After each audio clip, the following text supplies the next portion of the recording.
para hablar y comentar sobre la situación actual del país. Hemos invitado en esta mañana al arquitecto Fernando Carrión. Él es catedrático universitario del Departamento de Estudios Políticos de la Flaxo. Arquitecto Carrión, vamos por supuesto a hablar de Quito, pero iniciemos con una visión nacional de lo que está sucediendo en esta etapa ya inminente de cambio de gobierno. En 11 días estará posesionándose una nueva asamblea y en 21 días Guillermo Lasso será el nuevo presidente de Ecuador. ¿Cómo mira usted la situación con la serie de anuncios que se vienen dando ya? Primero por la invitación y un saludo cordial a toda la prestigiosa audiencia que tienen. Sí, estamos en una transición bastante ordenada, una transición donde las partes están llegando a acuerdos que le van a beneficiar al país. Creo que el nuevo gobierno nos ha enviado ya 2-3 mensajes que son interesantes. Uno, primero, por ejemplo, la composición del gabinete social, donde la composición, por ejemplo, de mujeres es más alta que la de hombres, que yo creo que eso es llamativo y es bastante bueno. En ese mismo gabinete tenemos una representante de pueblos afrodescendientes, como el caso de Mae Montaño, y también de alguna manera un equilibrio regional entre sierra y costa, entre las ciudades principales, de tal manera de que creo que ese ha sido un primer acierto. Vamos a ver ya al momento de ejecutar las políticas qué es lo que acontece.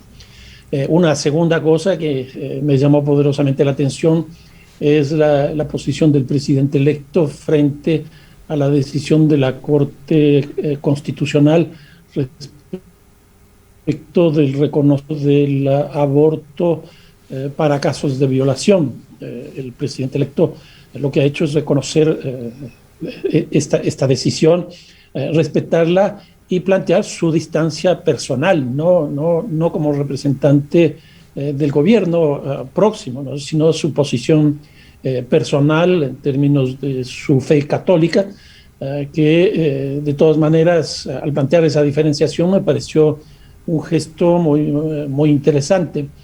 Y luego, bueno, están en toda la discusión respecto de las vacunas, porque el presidente electo Lasso ofreció que en los primeros 100 días se vacunarían a 9 millones de personas. No es una cosa fácil, y mucho más cuando han ido viendo de que no hay las vacunas, que hay que salir a comprarlas, y eso no se hace de un día para otro, y aparentemente pues las vacunas que se suponía existían, pues no está aconteciendo. Pero de todas maneras creo que esta transición es una transición ordenada, es una transición interesante. Arquitecto Carrión, le escuchamos al presidente Moreno decir que definitivamente la mesa no estaba servida, que había una serie de dificultades que le va precisamente tocar afrontar a Guillermo Lasso. ¿Cómo ve usted el futuro cercano? ¿Cuáles son, de lo que usted ha podido observar hasta el momento, las principales acciones? Sin duda alguna, una de ellas tendrá que ser este plan de vacunación ofrecido, porque de eso parten muchos otros temas como la reactivación económica y otros aspectos. Pero ¿cómo ve usted, cómo visualiza al gobierno de Guillermo Lasso en los primeros 100 días, en los primeros meses? No, yo le veo muy complicado y por la información que uno cuenta, esto no va a resolverse en este año. Una primera cosa es la crisis sanitaria, que es una crisis real, objetiva. Tiene que ser vacunado entre 60 y 70% de la población, cosa que no va a ser una cosa fácil para que haya esta inmunidad de rebaño. Si eso se consigue, pues en los próximos 4, 5, 6 meses, yo creo que esa será la mejor política económica que se pueda tener, porque eso permitirá reactivar nuevamente el aparato productivo. Este rato estamos viviendo una crisis de oferta y una crisis de demanda muy fuerte, pero no solo eso, sino que como no funciona el aparato productivo a su plena capacidad, los ingresos impositivos del gobierno han caído sustancialmente, y con eso han caído no solo los del gobierno nacional, sino también los gobiernos locales, es decir, municipios y consejos provinciales. Con lo cual la obra pública está absolutamente detenida. Y esto es lo que va a ocurrir. Y a partir de eso también vamos a tener dos elementos más en términos económicos. Uno, lo que es la crisis fiscal, esto es la cantidad de recursos que se tiene para financiar el presupuesto, no existen. Y la otra es la crisis de la deuda externa, que es una crisis bastante alta, que, algo se ha hecho ya en este gobierno en términos de la renegociación con básicamente el Fondo Monetario Internacional y la banca multilateral, también con los bonistas, que es más bien una deuda, llamémosla así, privada, porque es deuda que se consiguió con la colocación de bonos, y también con China, de tal manera de que hay un cierto colchón que vamos a ver cómo lo maneja el próximo gobierno, pero de todas maneras, sin duda los tres problemas principales son la vacunación, es decir, el tema sanitario, la crisis económica, que como señalo es una crisis que tiene varias dimensiones, y la parte social, donde principalmente está el tema de la pobreza, y el tema de la pobreza vinculada con el empleo, porque se cayó el empleo formal, creció el empleo informal, y así todas las capacidades de ingreso que tiene la población mayoritaria son francamente muy, muy pequeñas. Los anuncios con respecto a la venta del Banco del Pacífico y la desaparición del Centro de Inteligencia Estratégica, ¿qué lectura le dejan? Bueno, en el caso del Banco del Pacífico, a mí me parece que ese banco de alguna manera estaba funcionando relativamente bien. Yo no sé si lo mejor era entrar en una lógica de privatización de ese banco, porque eso sí le estaba dando réditos al Estado. Tener una banca pública de ese tipo no está mal. Pero bueno, si se va por la línea de la privatización, habrá que ver en qué condiciones la capacidad de ingresos que tendría el Estado en un momento tan crítico como el que tenemos puede ser beneficioso. Y el tema de inteligencia a mí sí me parece que es un tema muy complejo. Y ahí hay que trabajar en varios ámbitos. Por ejemplo, ni la policía ni las Fuerzas Armadas tienen que ver con las cárceles, con el sistema carcelario. ¿Quién va a hacer inteligencia dentro de las cárceles? Y eso es absolutamente necesario. La inteligencia policial se dedica a un tipo de cosas y la inteligencia militar a otras.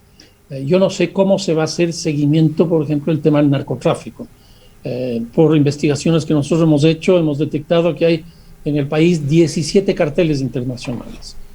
Y eso, ¿quién va a hacer seguimiento a ese tipo de cosas? Yo creo que sí es necesario tener un espacio interinstitucional de inteligencia para que en ese espacio haya obviamente la coordinación. Lo que sí ocurre es que la herencia de la SENAIN, que fue esta Secretaría de Inteligencia del periodo de Correa, no fue la mejor porque ahí se privilegió la inteligencia política.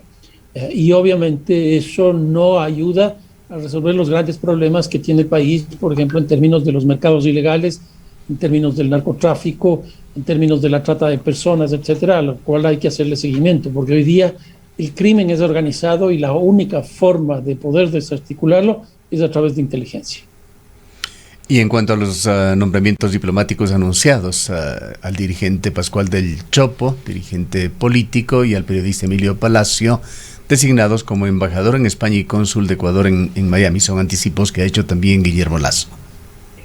Bueno, el caso de España con Pascual del Chopo, yo creo que es parte de la alianza, Partido Social Cristiano, donde logran una afinidad incluso personal entre el presidente Lasso entrante y Pascual del Chopo, porque tienen una relación de amistad desde hace mucho tiempo, y no solo eso, sino también de fe.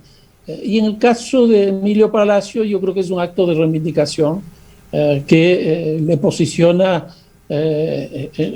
al consulado en la Florida en buenos términos, porque esa es la puerta de entrada básicamente de los ecuatorianos a los Estados Unidos, y como él ya está 14 años allá, porque prácticamente vivió pues exiliado estos 14 años, es una forma de reconocer pues lo que él ha hecho en términos de la oposición, en términos de su posición también frente a lo que ocurrió sobre todo en los 10 primeros años del gobierno correísta.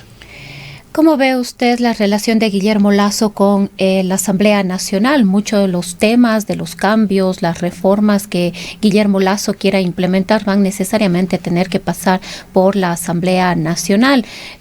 Últimos sucesos daban cuenta de un presunto acercamiento con el sector del correísmo por parte de asambleístas del movimiento Creo al interior de la Asamblea Nacional. No hay al momento una mayoría para la toma de decisiones, necesariamente habrá que negociar, pero ¿cómo ve usted que podrá darse esta situación tal y como está conformada la Asamblea Nacional?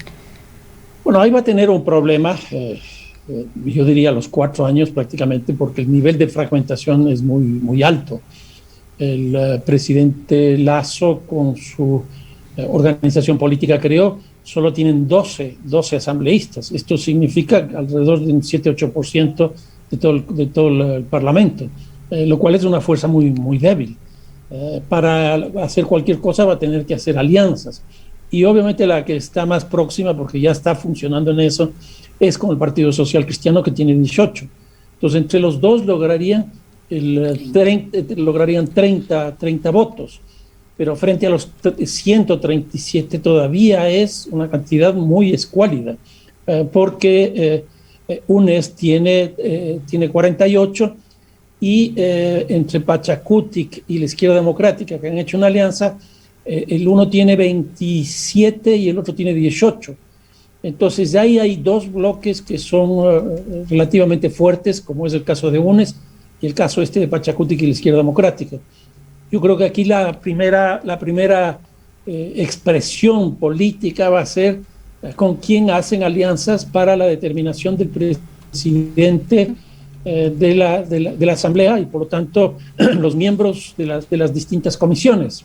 Yo creo que ahí van a tener que hacer una alianza y me parece que lo más factible será justamente con Pachacutic y la Izquierda Democrática, con lo cual yo creo que el próximo presidente de la Asamblea, y no me parece mal, sería alguien de Pachacutic. Salvador Quispe.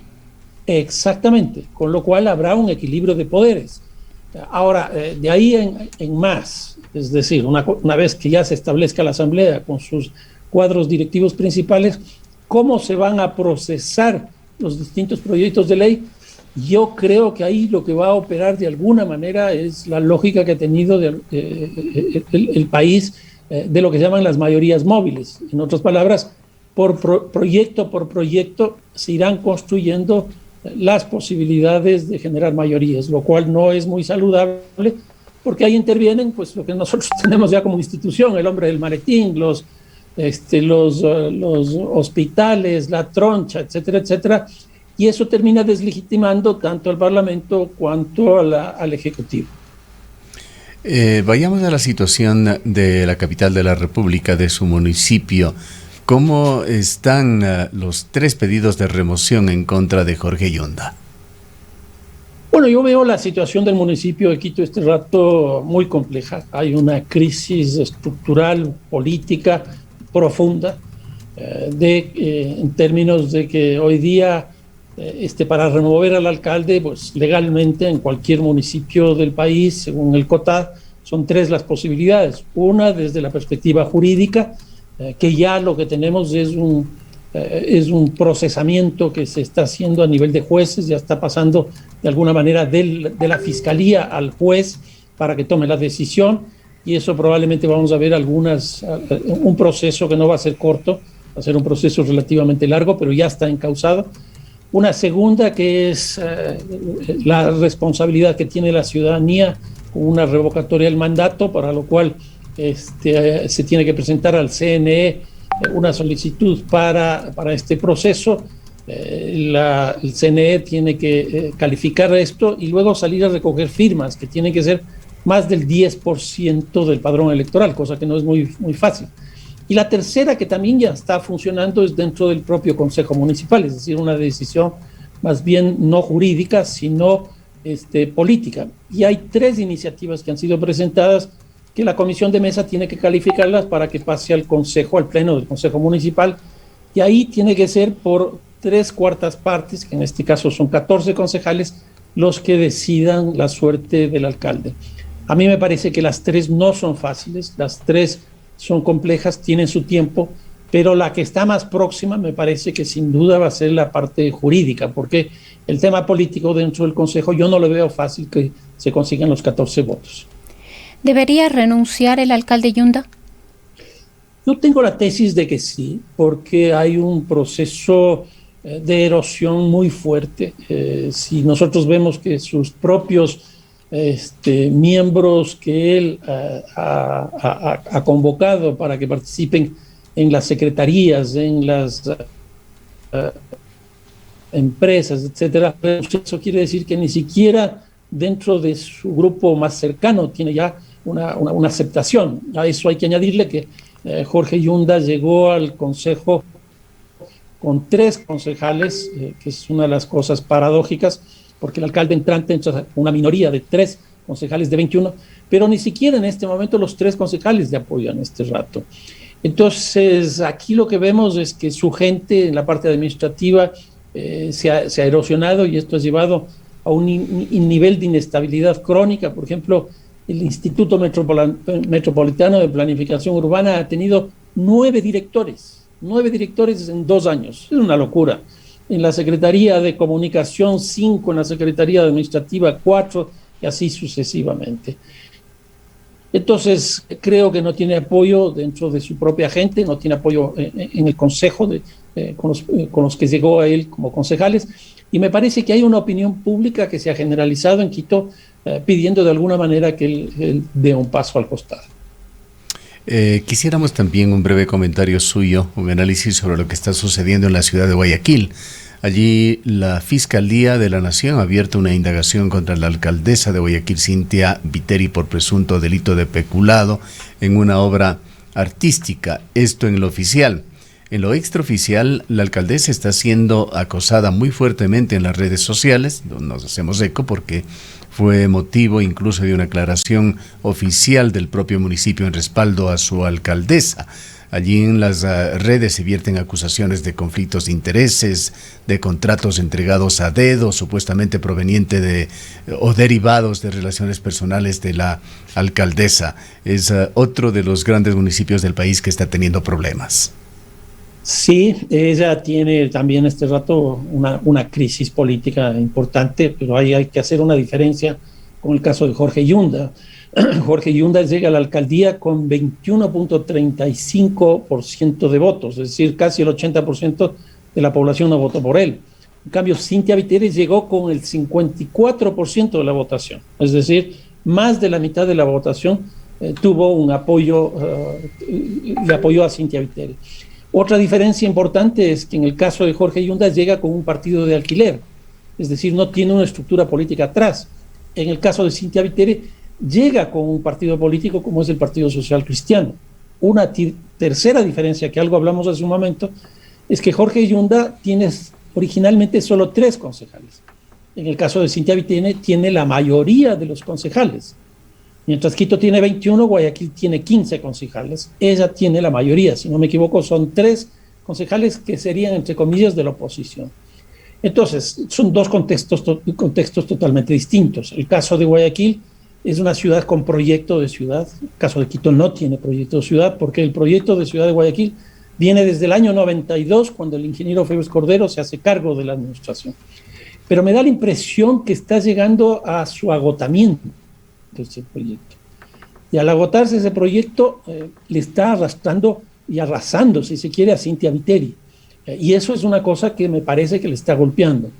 Ahora, en este caso, obviamente que el tema está radicado exclusivamente en el ámbito de la justicia, y aquí hay que ver cuál es la investigación que hace Fiscalía y cuándo hace un llamamiento a un juicio dentro de las cortes correspondientes, y ahí veremos de manera explícita. De lo que tengo entendido, el único juicio que este rato tiene es por un proyecto que se llama, si no me equivoco, Letras Vivas, que es la puesta de una serie de citas de autores y autoras literarias guayaquileñas en las paredes de la ciudad, y que eso ha tenido un costo muy alto y que no se ha reconocido ahí los derechos de autor a los autores precisamente de estas citas. Pero aparte de eso están surgiendo pues otro tipo de denuncias que todavía no se formalizan, ni siquiera dentro de la Fiscalía, respecto a las irregularidades en algunos contratos. Habrá que ver qué es lo que acontece. Y aquí obviamente Jaime Nebot se está jugando su suerte también, porque me parece que le ha puesto los puntos sobre las IES a Cynthia Viteri y se está jugando, con lo cual la relación entre Cynthia Viteri y el Partido Social Cristiano probablemente también esté ahí en entredicho, porque las elecciones que serán de aquí a un par de años en la municipalidad de Guayaquil podría perderse para el Partido Social Cristiano y cerrar un ciclo que ha sido relativamente interesante. Bien, queremos agradecerle por su presencia en este noticiario, arquitecto Carrión. No, a ustedes, muchísimas gracias. El arquitecto Fernando Carrión es catedrático universitario, labora en el Departamento de Estudios Políticos de la Flaxo. Cuenca, año 2050. Cuando la contaminación y la escasez de agua son problemas en todo el mundo, en Cuenca, Ecuador, todavía se vive tan bien como hace 30 años. Esto gracias a que los cuencanos tomaron decisiones correctas, como la construcción del proyecto hidroeléctrico Soldados Yanuncay, que ha generado 22 megavatios de energía limpia, reguló el caudal del río Yanuncay y garantizó el agua potable para Cuenca y agua de riego para San Joaquín y Baños. Aunque esto parezca ficción, es nuestro compromiso con Cuenca Bicentenaria, el Ecaustro. Juntos generamos agua y energía para la vida.